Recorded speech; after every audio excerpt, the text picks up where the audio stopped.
Hi my loves, let's make something yummy. You're going to start off by gathering all your ingredients and then browning your meat.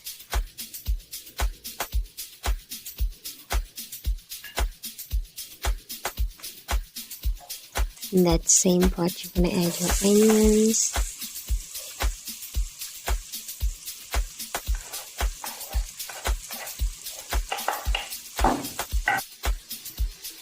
you're going to add curry leaves, chilies,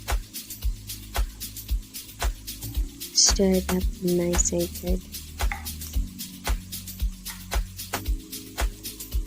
You're then going to add your cinnamon and clove,